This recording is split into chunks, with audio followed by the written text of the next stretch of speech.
Hallelujah. बोले यीशु मसीह की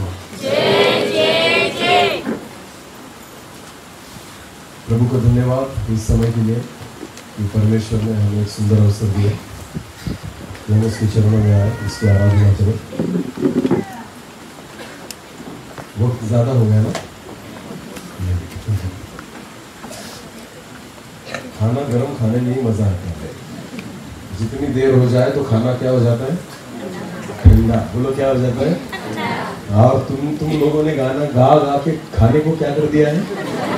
अरे बोलो क्या कर दिया है? ये वक्त नहीं है वचन सुनने का, ये सोने का वक्त है। आपको पता है ये खाना खा के सोने का वक्त है, जिस टाइम पर आप वचन को शुरू कर रहे हो। हाँ, मैं ज्यादा नहीं बोलूंगा क्योंकि मुझे पता है इतनी भूख आपने है ही नहीं। अगर रहती तो 8 बजे माइक दे देते। हालेलुया। हाँ, इसलिए मैं ज्यादा परोसूंगा भी नहीं। आपको पता है मुझे यहाँ से 100 किलोमीटर जाना है, इसलिए भले आप ज्यादा वक्त बैठे पर मैं ज्यादा वक्त यहाँ पर खड़ा नहीं रह सकता, क्योंकि वचन एक समय पर ही आना जरूरी है।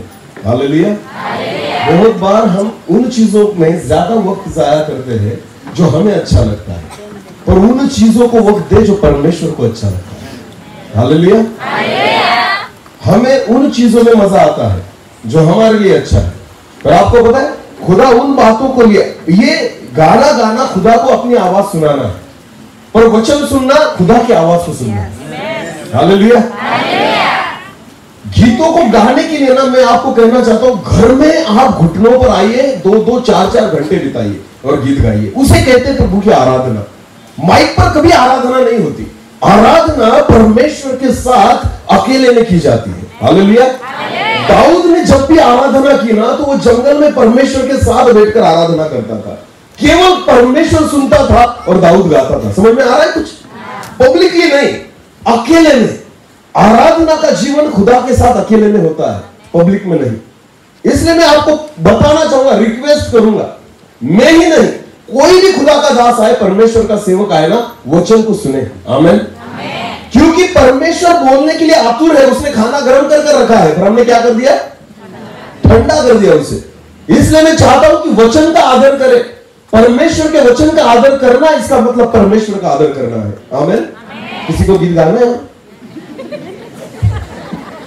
मैं लिख कर देता हूं, फिर भी कोई रह गया होगा और बाद में बोलेंगे मुझे समय, इसलिए मैं आपको देना चाहता हूं। कोई है बाकी? अगर होगा तो मुझे हाथ खड़ा करें। आइए आप भी गा लीजिए, उसके बाद देखेंगे कितना समय मिलता है। समझ में आ रहा है कुछ? हाँ, तो अभी थोड़ा खाना खाएंगे। हालेलुया। लेकर तो बहुत आया था, अभी दूंगा कितना? इतना सा मैं खाऊं उतना ही और रहो भूखे। हालेलुया। समझ में आ रहा है कुछ? हाँ, इसके बाद अगर मुझे कभी भी बुलाए ना तो 9:45 बजे मत देना वचन, या बुलाना ही नहीं। हालेलुया। क्योंकि मैं बहुत लंबे साथ हूं, यहां से 100 किलोमीटर जाना है मुझे। इसके बाद गाड़ी चलाकर मेरे परिवार को लेकर रात को 2 बजे घर पर पहुंचूंगा, सोऊंगा, कब उठूंगा, कब, ये सारी बातें होती है। पर आपको क्या है, खाना खा के सो जाना है घर पर जाकर। कभी भी ऐसा मत करना। आपको पता है खाना बनाने में ज्यादा टाइम लगता है या खाने में? बहनों बोलो, कितना वक्त लग जाता है? कम से कम 1 से 2 घंटे, बराबर है ना? क्या करने में? खाना। आपको पता है मैं 1 घंटे का वचन जब आपके सामने लेकर आता हूं ना, उसको बनाने के लिए, खुदा से मांगने के लिए घंटों बिताने पड़ते हैं।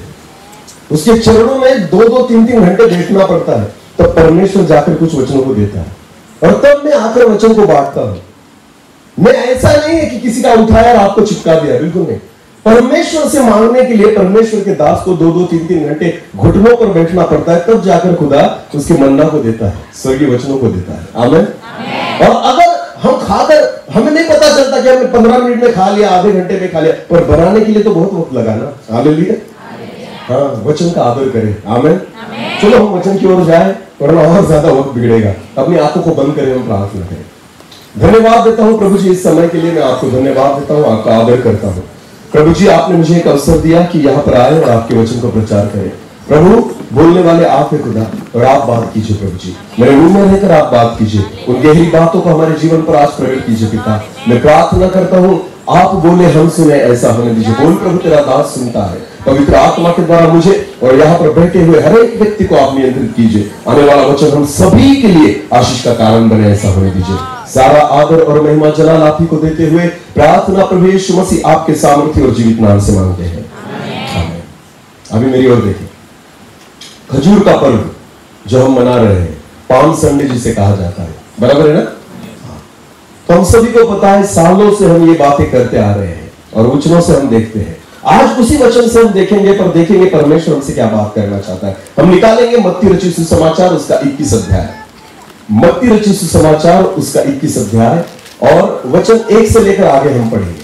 जब ये यरूशलेम के निकट पहुंचे, ध्यान देकर सुनिए, जब यीशु और उसके चेले यरूशलेम के निकट पहुंचे, जैतून पहाड़ पर बेतबग के पास आए, और जैतून के पहाड़ के पास बेतफगे के पास वो आए, तो यीशु ने दो चेलों को यो कहकर भेजा, यीशु ने अपने 2 चेलों को ये कहकर भेजा, सामने के गांव में जाओ, सामने वाले गांव में जाओ, वहां पहुंचते ही एक गधी बंधी हुई और एक गधी को आप बंधा हुआ देखोगे, और उसके साथ बच्चा तुम्हें मिलेगा, और उसका एक बच्चा भी उसके साथ होगा। हाँ, उन्हें खोलकर मेरे पास ले आओ, उन्हें खोलकर मेरे पास ले आओ। यदि तुमसे कोई कुछ कहे, अगर यदि तुमसे कोई कुछ कहे तो कहना कि तो उनसे ये कहना कि प्रभु को उनको प्रयोजन है, इस गधे का प्रभु को प्रयोजन है। हाँ, तब वो तुरंत उन्हें भेज देगा। तो वो व्यक्ति तुरंत उस गधे को भेज देगा। यह इसलिए हुआ, अभी ध्यान देकर सुने, यीशु मसीह ने अपने चेलों को गधे को लेने के लिए भेजा। जब यरूशलेम में यीशु मसीह को आना था तो यीशु मसीह पैदल ही घूमता था वैसे तो, पर आपको पता है ये आखिरी समय है यीशु मसीह का जब वो यरूशलेम में जाने वाला है। और तब प्रभु यीशु मसीह के मन में आया कि एक गधे को वो ले और उस पर बैठे और फिर यरूशलेम में प्रवेश करे। हालेलुया। तो प्रभु यीशु मसीह ने ये सारी बातें की, 2 चेलों को भेजा एक गांव में और कहा वहां पर एक गधा बंधा हुआ तुम्हें दिखेगा, एक बच्चा बंधा हुआ दिखेगा, उसको छुड़ा कर लेकर आना, कोई कुछ पूछे तो उसे कहना कि प्रभु को इसका प्रयोजन है। और ऐसा सब होने के बाद वचन में लिखा है, 4थे वचन को पढ़ेंगे। हाँ, यो इसलिए हुआ कि, तो वचन में ऐसा लिखा है, ये सारी बातें यह इसलिए हुआ कि जो वचन भविष्यवक्ताओं के द्वारा कहा गया था वो पूरा हो। हालेलुया। यीशु मसीह ने जो कुछ किया ना वो वचन को पूरा करने के लिए किया। हालेलुया। ध्यान देकर सुने, गधे पर बैठने की इच्छा यीशु की नहीं थी, पर वचन को पूरा करने की इच्छा उसकी थी। कोड़ों को खाने की इच्छा यीशु की नहीं थी, पर वचन को पूरा करने की इच्छा यीशु की थी। हालेलुया। सलीब पर जाने की इच्छा यीशु की नहीं थी, पर वचन को पूरा करने की इच्छा उसकी थी। समझ में आ रहा है कुछ? जब प्रभु यीशु मसीह गतसमने के बगीचा में घुटनों पर आकर वहां पर प्रार्थना कर रहा था, तो यीशु मसीह ने क्या प्रार्थना की? हे पिता, अगर हो सकता है तो ये कटोरा मुझसे दूर कर। इसका मतलब क्या है? यीशु नहीं चाहता था कि वो मरे, यीशु नहीं चाहता था कि वो कीलों को सहे, यीशु नहीं चाहता था कि वो जख्मों में से जाए, यीशु नहीं चाहता था कि ये क्लेश उसके जीवन में आए। पर आपको पता है यीशु मसीह ने बाद में क्या कहा? यीशु ने पहले तो कहा हे पिता, अगर हो सके तो इस कटोरे को मुझसे दूर कर ले, पर यीशु मसीह ने अगले वाक्य में कहा फिर भी मेरी इच्छा के अनुसार नहीं, तेरे वचन के अनुसार हो। हालेलुया। जो बातें वो करना नहीं चाहता था फिर भी करता था, क्योंकि उसको वचन को पूरा करना था। आमीन। यीशु मसीह गधे पर इसलिए नहीं बैठना चाहता था कि लोगों को दिखाए, इसलिए नहीं बैठना चाहता था कि उसको अच्छा लगता था। यीशु मसीह गधे पर इसलिए जाना चाहता था क्योंकि वचन में लिखा है। हालेलुया। वचन में लिखा है और उस वचन को वो पूरा करना चाहता था। 5 वचन पढ़ेंगे। सिय्योन की बेटी, क्योंकि वचन में लिखा है सिय्योन की बेटी, सिय्योन की बेटी से कहो, सिय्योन की बेटी से कहो, देख तेरा राजा तेरे पास आता है, तेरा राजा तेरे पास आता है, वो नम्र है और गधे पर बैठा है। इस वचन को यीशु मसीह पूरा करना चाहता था। आमीन। हालेलुया। ध्यान देकर सुने, अगर आप और मैं उस जगह पर होते और अगर हमें यरूशलेम में प्रवेश करना होता तो हम किस जानवर को चुनते? गधे को या घोड़े को? अरे बोलो, गधे को या घोड़े को? क्योंकि घोड़े पर बैठकर क्या होगा? मान बढ़ेगा या घटेगा? सम्मान मिलेगा या कम मिलेगा? पर गधे पर बैठने पर सम्मान बढ़ेगा या कम होगा? अरे बोलो, बढ़ेगा या कम होगा? अगर आपको किसी ने कहा चलो आओ गधे पर घूमने जाएंगे? क्यों? पर घोड़े पर कहा तो जाएंगे। हम कश्मीर में गए थे, कहा कश्मीर में, वहां पर अगर अगर घूमना हो ना कुछ पहाड़ियों पर, तो वहां पर घोड़े होते हैं। बोला क्या होते हैं? तो हमें पैसे देकर उन घोड़ों को लेकर जाना पड़ता है घूमने के लिए। आपको पता है अगर उनकी जगह पर गधे हैं तो क्या बैठेंगे हम?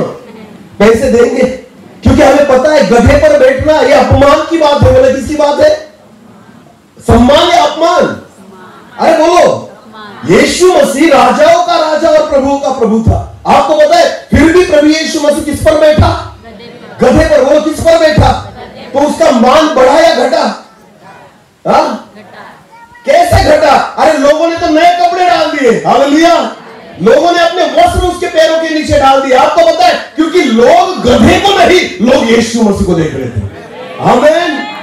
आपको पता है प्रभु की महिमा वस्तुओं में नहीं है, प्रभु की महिमा प्राणियों में नहीं है, प्रभु की महिमा खुद उसमें है। हालेलुया। इसलिए यीशु मसीह ने गाय की चरनी में जन्म लिया ना, फिर भी 3 ज्ञानी लोग पूर्व दिशा से आए और उसको दंडवत किया। आमीन। फर्क नहीं पड़ता उसने जन्म कहां लिया है, क्योंकि महिमा उसके अंदर ऑलरेडी है। हालेलुया। कोई भी वस्तुओं से फर्क नहीं पड़ता उसकी महिमा में। आपको पता है भले वो जन्म कहीं भी ले, उसको महिमा मिलेगी। आमीन। हालेलुया। एक वचन को पढ़ेंगे, मत्ती रचित सुसमाचार, मत्ती रचित सुसमाचार उसका 6 अध्याय। ध्यान देकर सुने, मत्ती रचित सुसमाचार उसका 6 अध्याय और वचन 13 को पढ़ेंगे। हम प्रभु की प्रार्थना करते हैं ना, सब लोग करते हैं ना? ओके, हाँ चलो। परीक्षा में न ला, और हमें परीक्षा में न ला, परंतु बुराई से बचा, परंतु बुराई से बचा, क्योंकि राज्य और पराक्रम और महिमा सदा तेरी ही है। हालेलुया। तू गधे पर भी बैठा ना तो भी महिमा तेरी ही है। तू चरनी में भी जन्माना फिर भी महिमा, तू अगर पैदल भी घुमाना फिर भी महिमा, भले तुझे अधनंगा लटकाया गया फिर भी महिमा, भले लोग तुझ पर थूके फिर भी महिमा, भले लोग तुझे गालियां दे फिर भी महिमा। हालेलुया। भले कोई तुझे माने न माने फिर भी महिमा। हालेलुया। यीशु मसीह को जरूरत नहीं थी कि उसे घोड़ा दिया जाए और उसकी महिमा बढ़े। आपको पता है वो गधे पर भी बैठ गया ना, फिर भी महिमा वैसी की वैसी रही। हालेलुया। समझ में आ रहा है कुछ? उसका एक कारण था, क्योंकि खुदा यीशु मसीह जो कुछ करता था ना, वचन को पूरा करने के लिए करता था। आमीन। हालेलुया। भले उसको अच्छा लगे न लगे, वचन में लिखा है ना, तो प्रभु यीशु मसीह पूरा करता था। आमीन। समझ में आ रहा है कुछ? वचन को जब आप पूरा करना चाहते हो ना, आपको खुद के विरुद्ध में होना पड़ता है। वो किसके विरुद्ध में? जो हमें नहीं अच्छा लगता वो हमें कौन करने को बोलता है? बोलो कौन करने को बोलता है? दुश्मन से प्यार करो, किस कहा लिखा है? वचन में। बोलो कहा लिखा है? अच्छा लगता है दुश्मन से प्यार करना? अच्छा लगता है? अरे बोल दो, अरे हाँ या नहीं? नहीं। वचन वही है जो हमें अच्छा नहीं लगता, वचन वही है जो हमें चुभता है, वचन वही है जो हमें तकलीफ देता है। पर आपको पता है जब आप वचन को मानते हो ना, तभी परमेश्वर आपके जीवन के द्वारा उसकी महिमा को प्रकट करेगा। आमीन।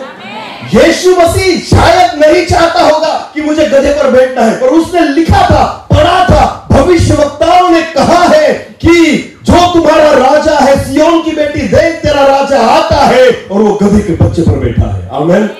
तो यीशु, आपको पता है ये भविष्यवाणी बहुत सालों पहले हो गई थी।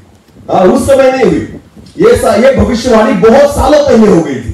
तो जिस भविष्यवक्ता ने भविष्यवाणी की थी ना, हो सकता है उसके समय गधा जो हो वो मर्सिडीज कार के समान हो सकता है। जब उसके समय में मैं बोल रहा हूं, जब भविष्यवाणी की गई थी। समझ में आ रहा है कुछ सालों पहले अगर हम देखते ना, तो साइकिल जिसके पास हो वो भी धनी व्यक्ति कहलाता था। हाँ या नहीं? और आज जिसके पास साइकिल है उसको क्या कहा जाता है? केवल साइकिल है तो क्या कहा जाएगा? ये कितना गरीब है ना। एक जमाना था जिसके पास साइकिल होती थी ना, वो गांव में सबसे क्या होता था? अमीर व्यक्ति होता था। और आज का जमाना है जिसके पास केवल साइकिल है वो गांव का क्या है? सबसे गरीब व्यक्ति। जमाना बदलता है, वैसे वस्तुएं भी बदलती है। हालेलुया। भविष्यवाणी जिस जमाने में की गई थी ना, शायद हो सकता है गधे को कीमत हो। हालेलुया। हो सकता है गधे की ऐसी कीमत हो, इसलिए भविष्यवक्ता ने कहा था कि देख तेरा राजा आता है जो गधे के बच्चे पर बैठता है। हालेलुया। हो सकता है उस जमाने में राजा भी गधे के बच्चे पर बैठते हो, आपको पता है, पर यीशु मसीह ने उसी वचन को लिया और उसी वचन पे चला। आमीन। वचनों को कभी भी ट्विस्ट ना करे, वचनों को कभी तोड़े नहीं, वचनों को कभी मोड़े नहीं, जो है उसके अनुसार चलो। आमीन। जो खुदा बात करता है ना उसके अनुसार, बोलो उसके अनुसार चलो। आमीन। हाँ, वचनों को कभी मोड़ना और तोड़ना नहीं, भले वो किसी भी जमाने में की गई बात हो ना। आपको पता है परमेश्वर के लिए आज कल और आने वाले युगानुयुग साल एक जैसे ही है। आमीन। हालेलुया। वचन में लिखा है परमेश्वर के लिए एक साल कितने सालों के बराबर है? 1000 सालों के बराबर। जब भविष्यवाणी खुदा करता है ना तो 1000 सालों के हिसाब से ही करता है। आमीन। हाँ, इसलिए कभी भी ऐसा मत सोचना भविष्यवाणी आपके लिए नहीं थी, भविष्यवाणी उन दिनों में की गई, बिल्कुल नहीं। यीशु मसीह ने हजारों साल यानी सैकड़ों साल पहले की गई भविष्यवाणी को विश्वास रखा और वचन पूरा होने के लिए प्रभु यीशु मसीह किस पर बैठा? गधे पर। बोलो किस पर बैठा? महिमा कम हुई? अरे बोलो आदर कम हुआ? और बड़ा, लोगों ने अपने कपड़े उतार कर उस गधे के नीचे डाल दिए। वचन में लिखा है उन्होंने डालियां तोड़ी पेड़ों से और वहां पर बिछा दी और गधा उस पर चल रहा था। और उस पर कौन बैठा था?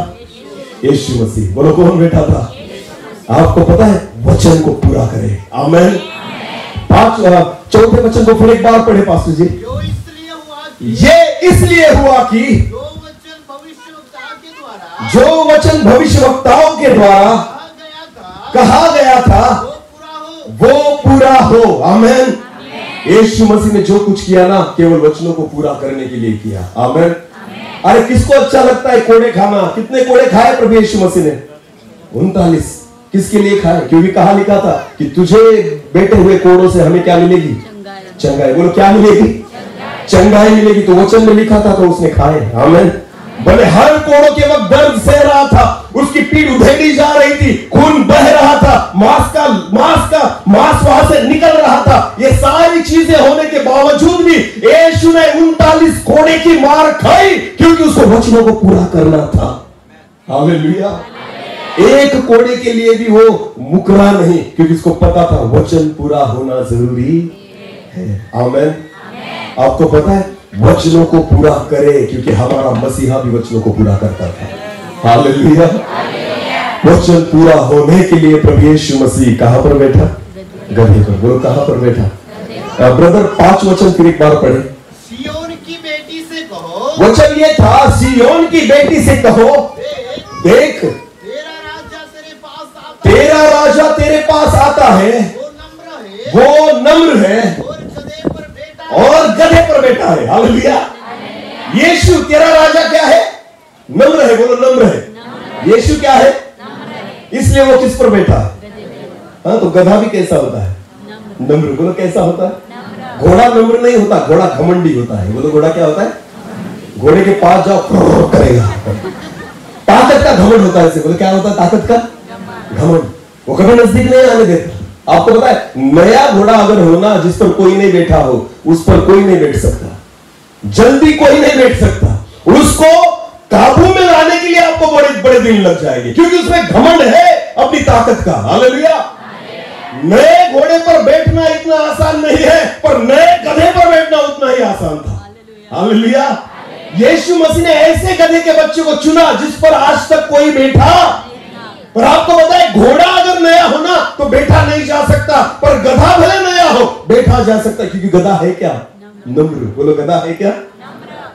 प्रभु यीशु मसीह बैठने के लिए भी ऐसे प्राणियों को उसने चुना जो क्या थे? नम्र थे। क्योंकि खुदा क्या है?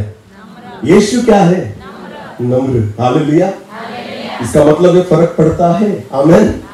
हाँ, जिसको हम चुनते हैं ना, कैसी चीजों को हम चुनते हैं उससे फर्क पड़ता है, वरना घमंड आ जाएगा। मैं बहुत बार कहता हूं, ध्यान देकर सुने।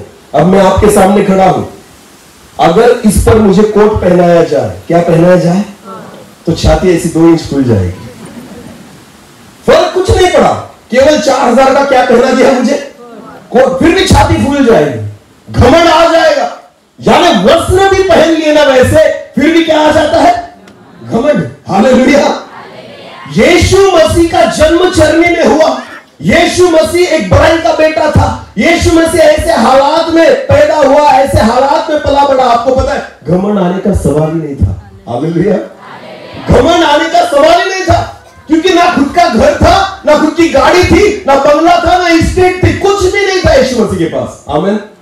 हाँ, यीशु मसीह ने कहा, अरे प्राणियों के पास उनके खुद के बसेरे हैं, पर मनुष्य के पुत्र के पास अपने सिर को टेकने के लिए जगह नहीं है। उसके पास खुद का घर भी नहीं था। क्यों? क्योंकि घमंड ना आए। हर वस्तु परमेश्वर ने उसके जीवन में ऐसी दी थी कि वो नम्रता से रहे। बोलो कैसे रहे? नम्रता से रहे। हालेलुया। इसलिए जब सवारी चुनने का वक्त आया ना प्रभु यीशु मसीह का, तो उसने कैसी सवारी चुनी? जो उसे क्या करे? नम्र। बोलो जो उसे क्या करे? नम्र। हालेलुया। वस्तुओं को भी जब आप चुनते हो ना, ऐसी चुनो कि आप में घमंड ना आए। क्या आए? क्या रहनी चाहिए? नम्रता। बोलो क्या रहनी चाहिए? हाँ, यीशु मसीह को जब मैं देखता हूं ना, और आज के सेवकों को देखता हूं ना, तो मुझे कुछ भी सामने नहीं नजर आता, एक जैसा कुछ भी नहीं। यीशु मसीह ऐसा था कि लोग ढूंढते थे कहां है, फिर भी दिखाई नहीं देता था। ज़क्कई ढूंढना चाहता था पर दिखा नहीं, क्योंकि यीशु मसीह के कपड़े ना 12 चेलों के समान ही थे। हालेलुया। नहीं पहचान पाते थे लोग कि 12 चेलों में से ये 13वां जो है ना, यीशु कौन है। इसलिए यहूदी और याजकों ने यहूदा को पैसे दिए कि तू ढूंढ के निकाल, तू हमें बता कि वो कौन है। हालेलुया। तू हमें पहचान दिला कि यीशु कौन है। हमें नहीं पहचाना जाता यीशु कौन है। इतना साधारण लिबास था, क्योंकि नम्रता उसके जीवन में थी। बोलो नम्रता उसके जीवन में थी। हालेलुया। मुझे अच्छा नहीं लगता ये बार इन बातों को बोलने के लिए, पर मैं आपको बताना चाहता हूं। मेरे कुछ ऐसे भी दोस्त हैं जो प्रभु के दास है, अच्छे बड़े अभिषिक्त सेवक है। एक प्रभु का दास अभिषिक्त सेवक जो मेरा अच्छा दोस्त भी है। आपको पता, एक बार वो मुझसे बात कर रहा था, तो ऐसी चीजों के बारे में बात कर रहा था जिसके बारे में मैंने देखा भी नहीं। वो जूते के बारे में बात कर रहा था। वो जूते 15,000 के थे। बोलो कितने हजार के थे? मैं सोच भी नहीं सकता 15,000 के जूते लेने के बारे में। क्यों? अरे उसको क्या सिर पर लेकर घूमना है? पैरों में तो डालना है, तो 1000 के भी चलेंगे। हालेलुया। ध्यान देकर सुने, आज प्रभु के दास ब्रांडेड चीजों के पीछे। बोलो कौन सी चीजों के पीछे? ब्रांडेड चीजें चाहिए।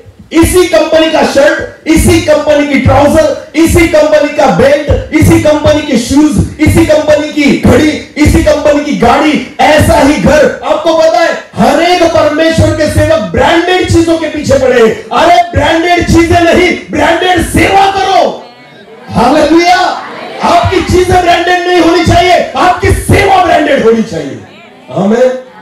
सेवा नहीं रहती ब्रांडेड, वस्तुएं ब्रांडेड रहती है। हाँ, यीशु मसीह के पास कोई भी आ जाता था। आजकल के सेवकों के पास कोई जा भी नहीं सकता, क्योंकि बॉडीगार्ड रखे हैं। अरे बोलो क्या रखे हैं? तो तुम्हें स्वर्गदूतों की क्या आवश्यकता है? खुदा तो निकाल लेगा, फुकड़ में क्यों तुम्हें सुरक्षा देगा? क्योंकि तुम्हारा भरोसा किस पर है? अरे बॉडीगार्ड्स पर, जिसे बाउंसर कहा जाता है। बोलो क्या कहा जाता है? अरे जो खा पीकर मजा करता है, क्या वो तुम्हें संभाल पाएगा? वो तुम्हें सुरक्षा दे पाएगा? स्वर्गदूत खुदा भेजता है उसके सेवकों को सुरक्षा देने के लिए। एलीशा के लिए खुदा ने स्वर्ग की सेना को भेज दिया था। विश्वास करे, परमेश्वर उसके दासों को कभी छोड़ता नहीं। हालेलुया। ये सारी बातें जब मैं यीशु मसीह के साथ कंपेयर करता हूं ना, मुझे इन दिनों में वो सेवा नहीं दिखाई देती। यीशु ने जो कुछ किया ना, वचनों के अनुसार चलने के लिए किया, भले वो मुझे पसंद हो या ना हो। बोलो भले वो मुझे पसंद हो या ना हो। आमीन। हालेलुया। बहुत सारी चीजें हैं बाइबल में, ऐसे मैं आपको बताना चाहता हूं। जब आप वचन के अनुसार चलना चाहोगे ना, वो सबसे कठिन है। आमीन। अब्राहम को खुदा ने कहा, जा अपने सब कुछ रिश्तेदारों को छोड़ दे, अपने गांव और घर को छोड़ दे, और तेरे द्वारा एक मैं बड़े राष्ट्र की निर्मिति करूंगा। आमीन। तो इस वचन को पूरा करने के लिए अब्राहम को क्या करना पड़ा? जो था वो क्या करना पड़ा? मिलेगा तो पता नहीं, वचन पूरा कब होगा पता नहीं, पर आज जो है ना वो छोड़ना पड़ेगा। हालेलुया। पतरस को यीशु मसीह ने चुना तो कहा, हे पतरस, ये भरी हुई मछलियों की जहाज छोड़ दे, मैं तुझे क्या पकड़ने वाला बनाऊंगा। बोलो क्या पकड़ने वाला बना? अरे जिंदगी में इतनी मछलियां नहीं पकड़ी थी पतरस ने। आपको पता है छोड़नी पड़ी। बोलो क्या करनी पड़ी? वचन को मानना यह है, जो मुझे चाहिए ना वही छोड़ना है। हालेलुया। जो मुझे अच्छा लगता है, जिसके लिए रात भर पतरस परिश्रम कर रहा था, 1 मिनट में मिल गया। वो कितने मिनट में मिल गया? वचन में लिखा है, पतरस प्रभु यीशु मसीह से कहता है, प्रभु रात भर हमने मछलियां पकड़ी है, एक भी नहीं मिली। जाली को क्या कर रहे थे वो लोग? धो रहे थे। वो लोग क्या कर रहे थे? रात भर पकड़ने के बावजूद एक नहीं मिली। यीशु मसीह मिल गया। यीशु ने कहा इधर जाली डालो, तो क्या हुआ? इतनी मछलियां मिली कि जाल फटने लग गया। बोलो जाल। दो नावें भर गई। भरी हुई नावों को जब भरी, आपको पता है यीशु ने कब बुलाया पतरस को? यीशु ने कब बुलाया? जब नावें क्या हो चुकी थी? खाली नाव थी, तब नहीं बुलाया यीशु मसीह ने। हालेलुया। वरना आ जाता, वैसे ही आ जाता। पर यीशु ने पहले उसकी नावों को भरा। बोलो क्या किया? उसकी नावों को पूरा भर दिया मछलियों से। और यीशु मसीह ने पतरस से कहा, पतरस मेरे पीछे हो ले, मैं तुझे मछली पकड़ने वाला नहीं, मनुष्य को पकड़ने वाला बनाऊंगा। हालेलुया। पतरस को वचन को मानने के लिए उन सारी नावों को छोड़ना पड़ा, भरी हुई मछलियों को छोड़ना पड़ा, तब जाकर वो क्या पकड़ने वाला बन पाया? मनुष्य। बोलो क्या पकड़ने वाला बन पाया? वचनों को सुने और माने। आपको पता है बहुत बार हमें अच्छा नहीं लगता, पर वचन वही है जो हमें करने को बोलेगा। आमीन। हाँ, वही है, हमें करना पड़ेगा। हालेलुया। यीशु मसीह ने अपनी जिंदगी में वही किया जो उसको अच्छा लगता था, वो नहीं, जो वचन में लिखा है वो उसने किया। आमीन। शैतान ने जब प्रभु यीशु मसीह की परीक्षा देखी ना, तो उसको क्या लगी थी? प्रभु यीशु मसीह को क्या लगी थी? भूख। तो शैतान ने उसे क्या कहा? इन पत्थरों की क्या बना? रोटी बना। यीशु ने बनाई? क्योंकि यीशु को पता था मैंने बनाऊंगा। यीशु ने क्या कहा? मनुष्य केवल रोटी से नहीं, लिखा है। क्या कहा यीशु ने? कहा लिखा है? वचन में। बोलो कहा लिखा है? यीशु ने कहा लिखा है वचन में, मनुष्य केवल रोटी से नहीं वरन परमेश्वर के मुंह से निकलने वाले हर एक वचन के द्वारा जीवित रहेगा। आमीन।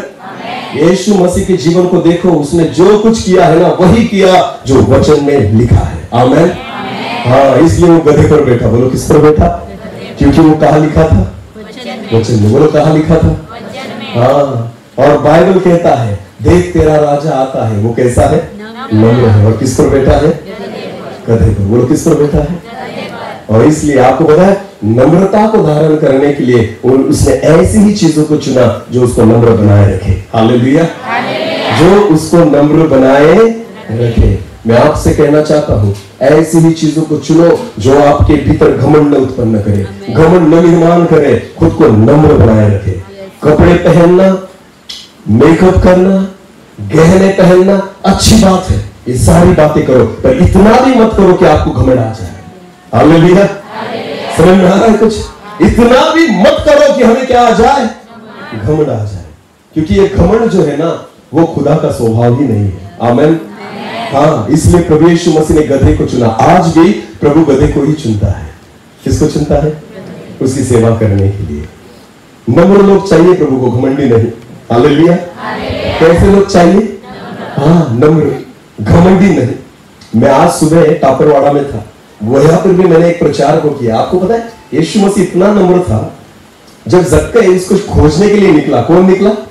जक्कई। तो वचन में लिखा है जक्कई गया यरीहो में यीशु मसीह को देखने के लिए, पर देख नहीं पाया क्योंकि वो भीड़ में था। बोलो कहा था? हाँ, यीशु मसीह स्टेज पर था? नहीं, वो कहा था? भीड़ में। ध्यान देकर सुने, यीशु मसीह इतना बड़ा प्रभु का एक अभिषिक्त, परमेश्वर का इकलौता पुत्र, राजाओं का राजा और प्रभुओं का प्रभु होने के बावजूद भी सेवा कहा करता था? भीड़ में, लोगों के बीच में। बोलो लोगों के। इसलिए जक्कई उसको ढूंढ नहीं पाया। आपको पता है आजकल परमेश्वर के दासों को क्या चाहिए? भीड़ में सेवा करेंगे या स्टेज पर सेवा करेंगे? अरे बोलो ना, हमें क्या चाहिए? लोग चाहिए या स्टेज चाहिए? स्टेज पर आप लोगों के साथ होते हो या अकेले होते? अरे बोलो ना। यीशु मसीह किनके साथ रहता था? लोगों के। बोलो किनके साथ रहता था?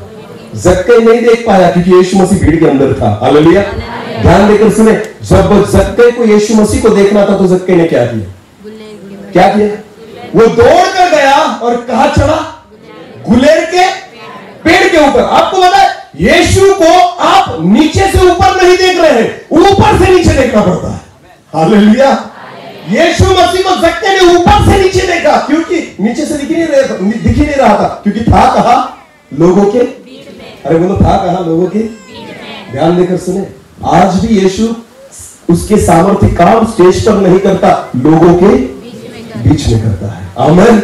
आज भी प्रभु यीशु मसीह लोगों को भीड़ में छूता है। आज भी लोग यीशु मसीह लोगों को भीड़ में छंगाई देता है। भले प्रचारक यहां खड़ा है, काम यीशु कहां कर रहा है? भीड़ में। इसलिए यीशु को यहां पर मत देखिए, यीशु को कहां देखिए? इस भीड़ में यीशु आपको नजर आएगा। आमीन। ऐसे लोगों में प्रभु यीशु मसीह आपको नजर आएगा। प्रभु के बड़े बड़े दास कहते हैं, प्रभु जो लोग बीमार हैं उनको जाकर छू। मैं नहीं उतरूंगा, तू जाकर छू। तू उतर स्टेज पर से, इनको छू। और मैं कहां खड़ा रहूंगा? मैं नहीं छूंगा, और मुझे कोई छू भी नहीं सकता, और मैं किसी को छूंगा भी नहीं। हालेलुया। ध्यान देकर, ये कौन सी सेवा है भाई? यीशु मसीह भीड़ के अंदर घुसकर सेवा करता था, तुम भीड़ के बाहर निकलकर सेवा कर रहे हो। यीशु मसीह खुद को नीचा कर सेवा करता था, तुम खुद को ऊंचा उठाकर सेवा कर रहे हो। आपको पता है ये वचन के अनुसार नहीं, ये वचन के अनुसार। तुम्हारा राजा नम्र है तो प्रजा कैसी होनी चाहिए? तुम्हारा राजा नम्र है, इसलिए वो गधे पर सवार होकर आता है, क्योंकि गधा भी क्या है? तो इन दिनों में भी प्रभु ऐसे सेवकों को ही इस्तेमाल करेगा जो क्या है? जो क्या है? उनको जरूरत नहीं है खुद को दिखाने की, यीशु मसीह दिखना चाहिए। हालेलुया। ध्यान देकर सुने, आज भी यीशु मसीह ऐसे ही सेवकों को ढूंढ रहा है, उसको लेकर चलने के लिए कि जो क्या हो। अगर गधा यीशु मसीह ने सवारी अगर नम्र चुनी, तो सोचो चेले कैसे चुने होंगे? बोलो चेले कैसे चुने होंगे? नम्र। बोलो कैसे चुने? हालेलुया। पढ़ो ना बाइबल में, आपको दिखाई देगा। आमीन। यीशु मसीह को जिसको भी इस्तेमाल करना था ना, पहले प्रभु यीशु मसीह ने क्या किया पता है? उसका घमंड तोड़ा। बोलो क्या तोड़ा? मूसा को चुनना था, किसको चुनना था? तो मूसा कहां छोटे से बड़ा हुआ था? किसके यहाँ? फिरौन के यहाँ। बोलो किसके यहाँ? मिस्र में था 40 साल तक। क्या था? मिस्र में फिरौन के महल में बड़ा था। आपको पता है मूसा को चुनने से पहले परमेश्वर ने क्या किया? मूसा को मिस्र से निकाला। हालेलुया। उसको महल में से निकाला, और जब 40 साल तक मूसा अपने ससुर की भेड़ों को चराने लग गया ना, उसके घमंड को तोड़ा, और उसके बाद परमेश्वर ने उसको दर्शन दिया। आमीन। घमंड को लेकर सेवा नहीं कर सकता मूसा। हालेलुया। ध्यान देकर सुने, समझ में आ रहा है कुछ? परमेश्वर को वो व्यक्ति चाहिए जो क्या है? नम्र है। बोलो जो क्या है? किसके समान? यीशु के समान और गधे के समान। बोलो किसके समान? हालेलुया। उसकी सवारी नम्रता की सवारी है। आमीन। और आज भी प्रभु यीशु मसीह ऐसी सवारी को ढूंढता है कि कौन लेकर जाएगा मुझे यरूशलेम में। आमीन। केवल वही सेवक जो लीन और दीन और क्या है? नम्र। खुदा उन पर सवार होकर यरूशलेम में प्रवेश करता है। आमीन। खुदा उन पर सवार होकर उनके लोगों से मुलाकात करता है। आपको पता है आज भी प्रभु यीशु मसीह को ऐसे ही नम्र लोगों की जरूरत है। आमीन। पर ये तो कोई करता नहीं। यीशु मसीह ने किया क्योंकि उसको वचन को क्या करना था?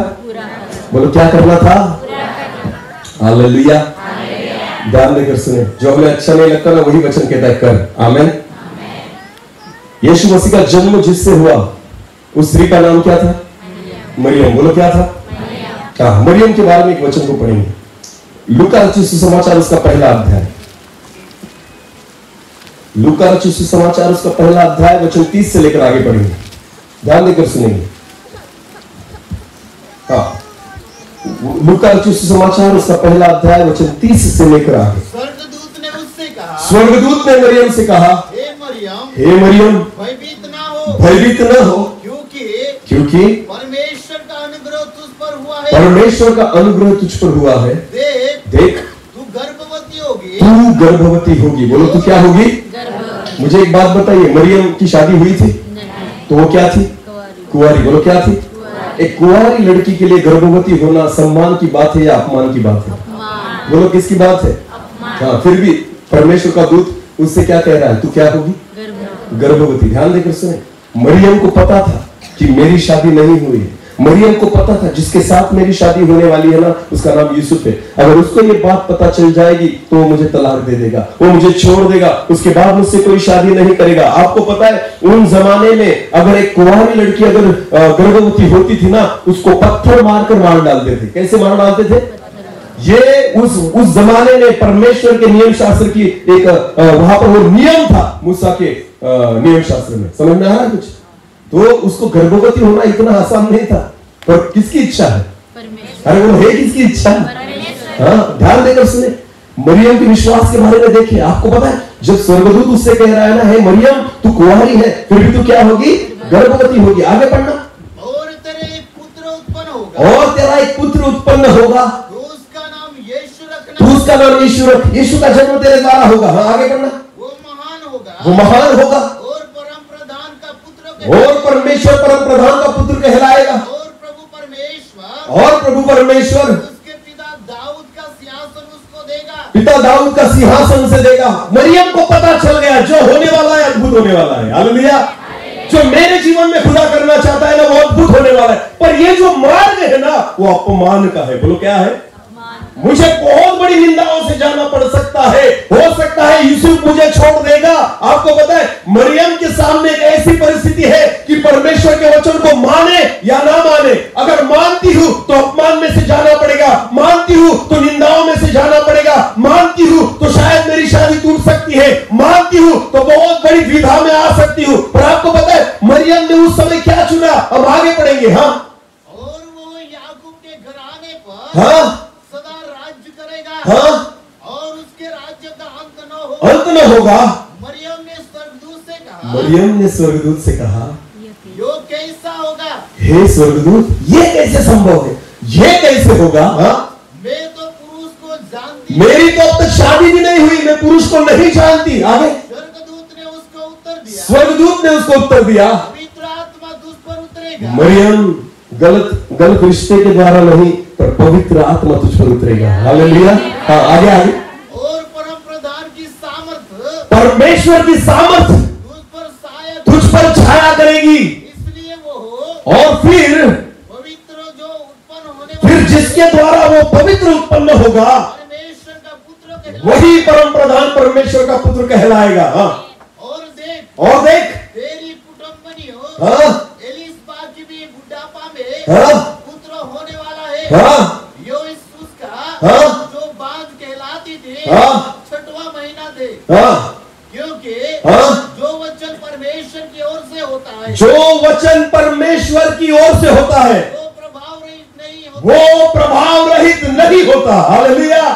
इसका मतलब है जब परमेश्वर के वचन को आप सुनते हो ना, वो प्रभावी वचन है। बोलो कैसा वचन है?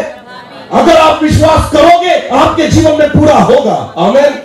अगर आप विश्वास रखते हो तो जरूर आपके जीवन में पूरा होगा, क्योंकि वचन में लिखा है, स्वर्गदूत ने खुद कहा, परमेश्वर का वचन प्रभाव रहित नहीं होता। आमीन। हाँ, आगे पढ़ना। मरियम ने कहा, तो मरियम ने कहा, देख मैं प्रभु की दासी हूँ, मैं प्रभु की दासी हूँ, मुझे तेरे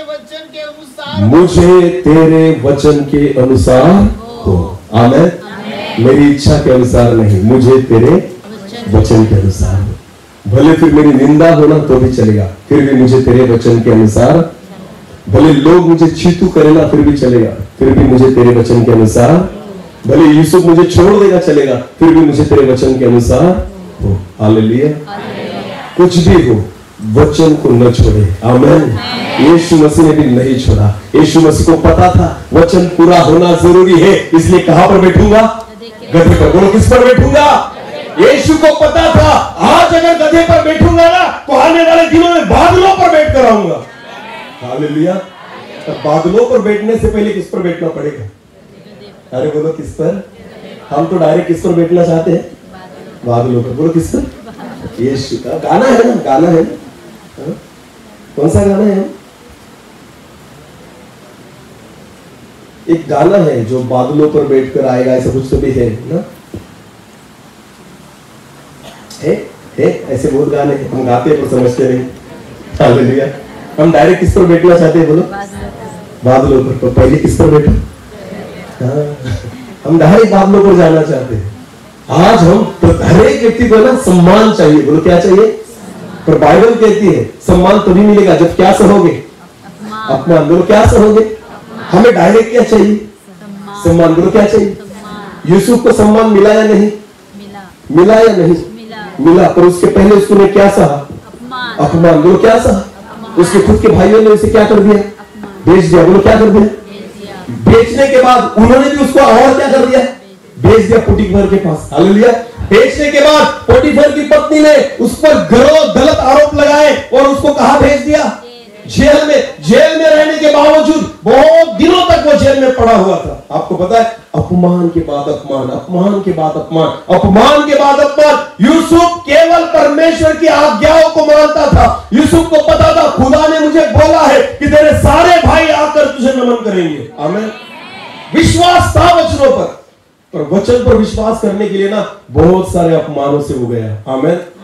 और एक दिन ऐसा आया, रात को वो जेल में सोया था और फिरौन को सपना गिरा। हालेलुया। और उसी रात फिरौन ने सपना देखा और जब दूसरा दिन आया ना, तो आपको पता है सपने का अर्थ बोलने के लिए यूसुफ को वहां से जेल में से निकाला गया। एक रात पहले यूसुफ जेल में सोया था और दूसरे दिन यूसुफ मिस्र का अधिपति था। हालेलुया। मिस्र का अधिपति था। आपको पता है, अपमान सहो तो सम्मान मिलेगा। आमीन। गधे पर बैठो तो किस पर बैठ पाओगे? बादलों पर। बोलो किस पर बैठ पाओगे? यीशु मसीह को पता था बादलों पर आऊंगा, और उसके पहले किस पर आऊंगा? किस पर बैठना पड़ेगा? हालेलुया। कुछ तो सहना होगा, उसके सिवाय आपको बड़ी बात नहीं मिल सकती। आमीन। चलो एक वचन को पढ़ेंगे। पहले कुरिन्थियों की पुस्तक उसका 15वां अध्याय और वचन 43। पहले कुरिन्थियों 15। वो अनादर के साथ, वचन में लिखा है, जो वह अनादर के साथ बोया जाता है और तेज के साथ, और तेज इसका मतलब आदर के साथ जी उठता है। हाँ, निर्बलता के साथ हाँ, बोया जाता क्या क्या क्या? निर्बलता के साथ बोया जाता है और सामर्थ्य के साथ जी उठता है। आमीन। हाँ, यीशु मसीह को मारा गया, कुचला गया, लहूलुहान किया गया, क्रूस पर टांगा गया, यीशु मसीह को भाले से मारा गया। ये सारी बात होने के बाद आपको पता है अपमान के साथ मारा गया, पर जब वो तीसरे दिन जी उठा ना, आपको पता है निर्बलता के साथ नहीं, वो महिमा के साथ जी उठा। हालेलुया। मुर्दों में से यीशु मसीह महिमा के साथ जी उठा। हालेलुया। कब्र उसे रोक नहीं पाई। वो जो बड़ा पत्थर था ना उस कब्र के सामने, वो उसके पुनरुत्थान को रोक नहीं पाया। वो अपनी महिमा के साथ जी उठा। हालेलुया। मैं आपको बताना चाहता हूं, वचन माने यीशु मसीह ने वचन को पूरा करने के लिए गधे पर वो बैठा। हालेलुया। हमारे जीवन में भले कैसी भी परिस्थिति आओ, वचन को पूरा करे। आमीन। भले अपमान हो जाए फिर भी किसको पूरा करे? वचन को पूरा करे। आमीन। क्योंकि जो अपमान के साथ बोया जाएगा, वचन कहता है एक दिन वो सम्मान के साथ उठाया जाएगा। हालेलुया। हालेलुया। हाँ, पर हमें डायरेक्टली क्या चाहिए? सम्मान। बोलो क्या चाहिए? आदर चाहिए हमें, अनादर नहीं चाहिए, अपमान नहीं चाहिए, हमें सम्मान चाहिए। हाँ, आपको पता है हमें डायरेक्ट स्वर्ग चाहिए। यहां पर हमें क्रूस नहीं उठाना है, पर वहां क्या चाहिए हमें? स्वर्ग। यीशु मसीह क्या कहता है? वचन को पढ़े, लूका रचित सुसमाचार, नहीं सॉरी, मरकुस उसका 8 अध्याय वचन 34। मरकुस उसका 8 अध्याय वचन 34। हाँ, पढ़े।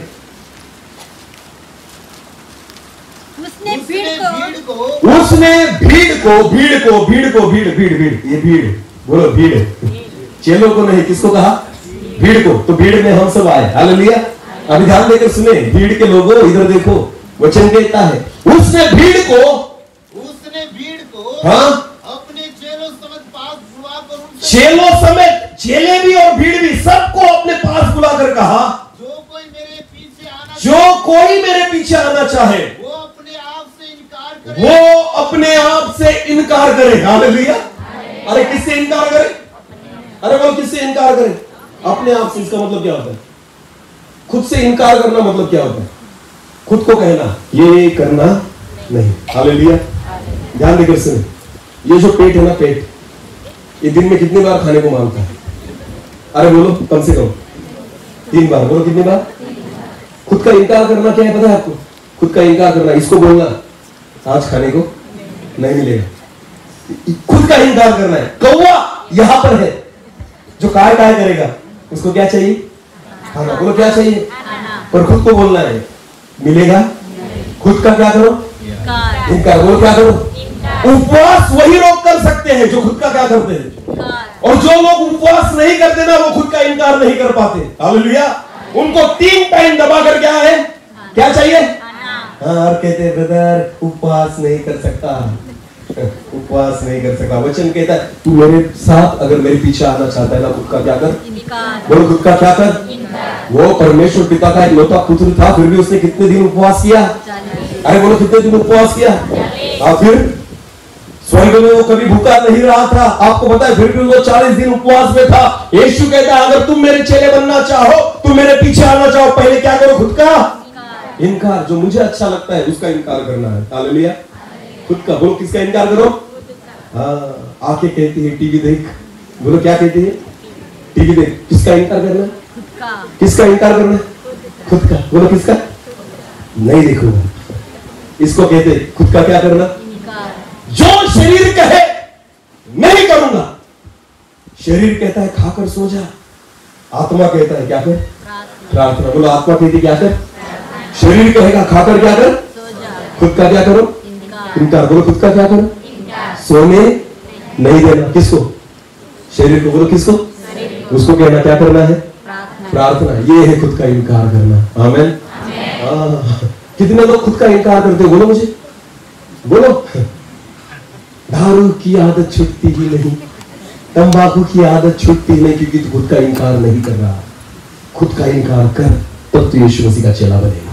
आमीन। जो तुझे अच्छा लगता है वो छोड़, तब तो यीशु मसीह का चेला बनेगा। जब जो तुझे चाहिए उसको त्यागने की हिम्मत रख, तब तू जाकर प्रभु यीशु मसीह का अनुयायी बन पाएगा। आमीन। तो किसका इनकार करना है? अरे बोलो हालेलुया। खुद का इनकार करना सबसे कठिन बात है ना। सबसे क्या है? कठिन बात। आजकल ना तंबाकू, दारू, सिगरेट की जैसी आदत होती है ना, वैसी ही आदत एक चीज की लग गई है। किसकी? किसकी? बाइबल नहीं दिखेंगे, पर हमें हर एक के सामने क्या दिखेगा? सामने ही बैठेंगे, बराबर देखेंगे।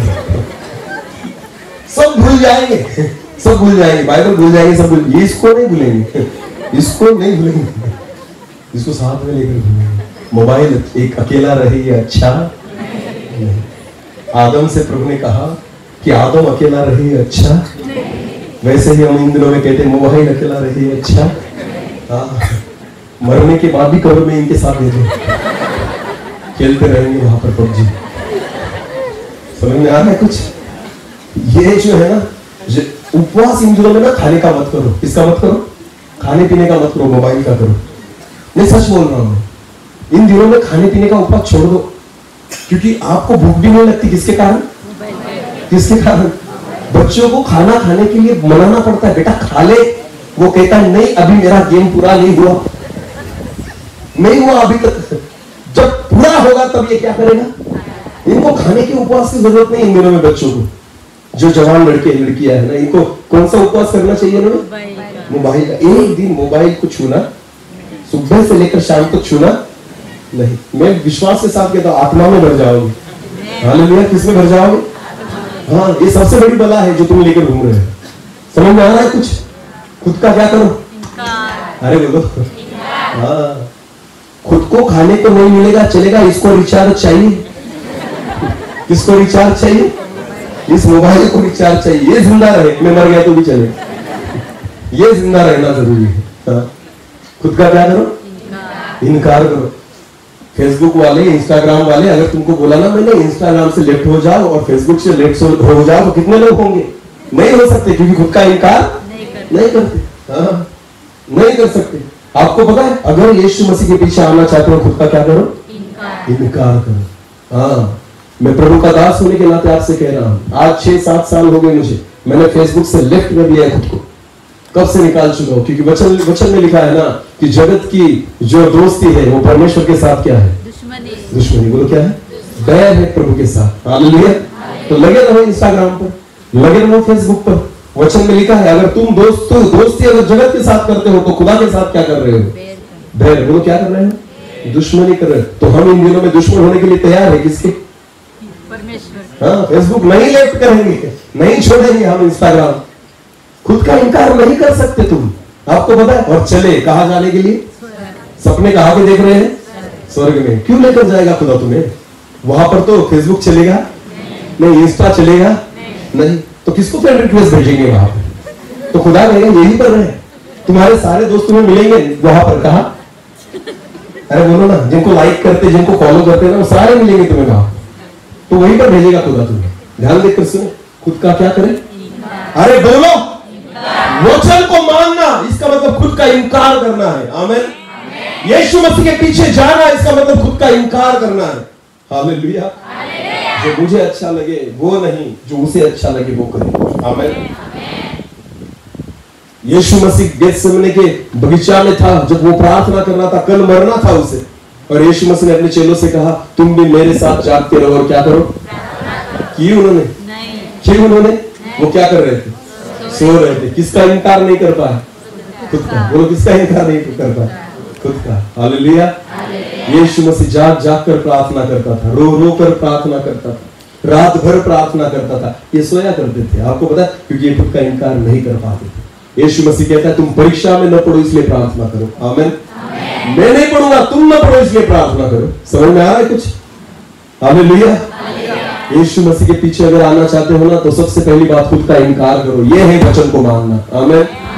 यीशु मसीह भी चाहता होगा कि हाथी पर बैठूं, यीशु मसीह भी चाहता होगा कि मैं घोड़े पर बैठूं, मैं ऊंट पर बैठूं, पर यीशु मसीह ने क्या चुना?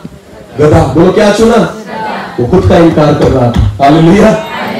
वचन को पूरा करना है, मेरी इच्छा को नहीं। मैं वचन को पूरा करना चाहता हूं, मेरे स्वभाव को नहीं। आपको पता है यीशु मसीह ने हर बार खुदा के कलाम को पूरा किया। आमीन। अपनी इच्छाओं को उसने मार डाला। आमीन। और यीशु कहता है अगर तुम मेरे पीछे आना चाहते हो, पढ़े उस वचन को फिर एक बार पढ़े। उसने भीड़ को अपने चेलों समेत पास बुलाकर उनसे कहा, जो कोई मेरे पीछे आना चाहे वो अपने आप से इनकार करे और अपना क्रूस उठाकर मेरे पीछे हो ले। आमीन। क्या उठाकर? क्रूस। बोलो, क्या उठाकर? कितने लोग इन दिनों में क्रूस उठाकर उसके पीछे जा रहे हैं? बिल्कुल नहीं। अरे क्रूस उठाया हुआ व्यक्ति होता है ना, वो झुका हुआ होता है। हालेलुया। उसको हर वक्त एहसास होता है कि कुछ बोझ है। आमीन। जो बोझ लेकर चलता है, वो बोझ उसे सोने नहीं देता, वो बोझ उसे पेट भर खाने नहीं देता, वो उपवास करने में मजबूर हो जाता है। आमीन। क्योंकि क्या है कंधे पर? क्रूस। बोलो, क्या है कंधे पर? क्रूस उठाकर चलना ये रोज का है। आमीन। रविवार के दिन केवल क्रूस उठाकर मत आना, रोज आना पड़ेगा। बोलो, क्या? निरंतर चलना है क्रूस उठाकर। हाँ, निरंतर उस बोझ को लेकर चलना है। निरंतर हमें एक एहसास होना चाहिए कि मेरा क्रूस मेरे कंधे पर है। आमीन। खुद का इनकार करो। हालेलुया। कहाँ जाना है हमें? स्वर्ग में। बोलो, कहाँ जाना है? किस पर बैठना है हमें? बादलों पर। बोलो, किस पर बैठना है? हाँ, तो अभी यहाँ पर भले गधे पर भी बैठने की नौबत आए फिर भी चलेगा, अपमान सहने की नौबत आए फिर भी। समझ में आ रहा है कुछ? जब वचन को पूरा करोगे ना तो तकलीफ होगी, पर सहो। आमीन। आज अगर तकलीफों को सहोगे ना, आने वाले दिनों में बड़ी आशीष को पाओगे। हालेलुया। वचनों को मानो, वचनों को स्वीकार करो। यीशु मसीह ने वही किया, इसलिए प्रभु यीशु मसीह किस पर बैठा? गधे पर, क्योंकि वचन पूरा हो। आमीन। वचन पूरा हो। आमीन। हमारे जीवन में एक ही प्राथमिकता होनी चाहिए कि परमेश्वर का वचन हमारे जीवन में पूरा हो। हालेलुया। कोई एक गाल पर मारे तो दूसरा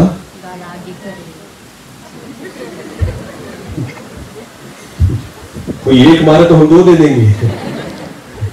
पर फिर भी मैं वचन में कहता हूं वचन पूरा हो। बोलो, वचन पूरा। कोई तुम्हें श्राप दे, उनको क्या दो? आशीष दो। बोलो, क्या दो? करो, वचन पूरा हो। हालेलुया। हाँ, आपको पता है कभी भी किसी को श्राप मत देना, कभी किसी का बुरा मत सोचना। भले किसी ने आपका नुकसान भी कर दिया ना, परमेश्वर का कलाम कहता है भले नुकसान करता हो ना, और मांगने आ गया तो और दे देना। हालेलुया। क्योंकि हमें क्या पूरा करना है? वचन पूरा हो। हालेलुया। यीशु मसीह के समान हर वचन हमारे जीवन में पूरा हो, और तब जाकर ऐसा दिन आएगा कि हम यीशु मसीह के साथ कहां पर बैठेंगे? बादलों पर। बोलो कहां पर बैठेंगे? आमीन। बादलों पर बैठने के लिए, यहाँ पर भले गधों पर बैठने की भी नौबत आ जाए ना, फिर भी तैयारी रखना। हालेलुया। क्योंकि यही चीज आने वाले दिनों में तुम्हें ऊंचा उठाएगी। आमीन, आमीन। हाँ, तो ब्रांडेड कपड़ों और वस्तुओं के साथ नहीं, ब्रांडेड सेवा करो प्रभु की। हालेलुया। जो खुदा को भाने वाली है। आमीन। खुद को झुकाओ, खुद को नम्र करो, क्योंकि उसने गधा भी नम्र ही चुना। आपको पता है आज वो सेवकों को भी वैसे ही चुनता है। आमीन। घमंडियों की जरूरत नहीं। एक घमंडी था वहां पर स्वर्ग में। कौन? लूसीफर। बोलो क्या था? क्या था उसमें? पाप बताया आपको। लूसीफर में क्या था? घमंड। परमेश्वर ने क्या किया? उसे उठाया और नीचे फेंक दिया। एक घमंडी था, नीचे फेंक दिया। यहां तो हजारों बैठे हैं, तो क्यों उठाएगा? नहीं उठाएगा। वो केवल किनको उठाएगा? नम्र। बोलो किनको? जो नम्र है। आमीन। घमंड को आप पूरी रीति से जला दो, मिटा दो। हालेलुया। क्योंकि घमंड लेकर आप स्वर्ग में नहीं जा सकते। आमीन। और इसलिए परमेश्वर यहां पर हमें ऐसी सिचुएशन में, ऐसी परिस्थितियों में से लेकर जाएगा ना, जो हमें नम्र बनाएगी। बोलो क्या बनाएगी? इसीलिए यीशु मसीह के जीवन में ऐसी ऐसी घटनाएं घटी कि वो उसको और नम्र बनाए। वो गधे पर बैठने पर मजबूर हो गया कि एक दिन वो बादलों पर भी आए। आमीन। अपनी आंखों को बंद करें, इस समय हम प्रार्थना में जाए। Thank you Jesus. धन्यवाद प्रभु जी। पिता, जैसे आपके कलाम में लिखा है, आपके वचन में लिखा है कि यीशु मसीह गधे पर बैठा, इसलिए नहीं कि उसकी इच्छा थी, पर इसलिए कि वो आपके वचन को पूरा करना चाहता था। उसने कोव की मार सही, इसलिए नहीं कि उसको अच्छा लगता था, पर इसलिए कि वो आपके वचन को पूरा करे। उसने हमारे लिए लहू बहाया, इसलिए नहीं कि उसे उसकी आदत थी, वो अच्छा था, बिल्कुल नहीं, इसलिए कि वो आपके वचन को पूरा करना चाहता था। आज हम भी, भले हमें अच्छा लगे या न लगे, हम आपके वचनों को पूरा करें, हम आपके वचन के अनुसार चलने पाए, खुद को नम्र करें प्रभु, क्योंकि नम्र लोगों को ही आप चुनते हैं। इसलिए पिता, हम खुद को झुकाएं, खुद को लीन करें, खुद को नम्र करें प्रभु जी, हम आपकी इच्छा के अनुसार चलने पाए, ऐसा हमें दीजिए पिता। हालेलुया। धन्यवाद प्रभु जी। Thank you Jesus. एक छोटे से गीत के द्वारा हम परमेश्वर के साथ जुड़ जाएंगे। अपनी धन्यवाद प्रभु जी, योग्यता से बढ़कर आपने हमें दिया है। हम घमंड न करें पिता, क्योंकि ये हमारी योग्यता नहीं थी, फिर भी आपने दिया है। खुद को झुकाए, खुद को नम्र करें प्रभु जी। जैसे हमारा राजा जो यरूशलेम में आता है, वो नम्र है और गधे के बच्चे पर बैठा है, हम उसकी प्रजा होने के कारण हम भी खुद को नम्र करें प्रभु, इसलिए आप हमें सहायता कीजिए।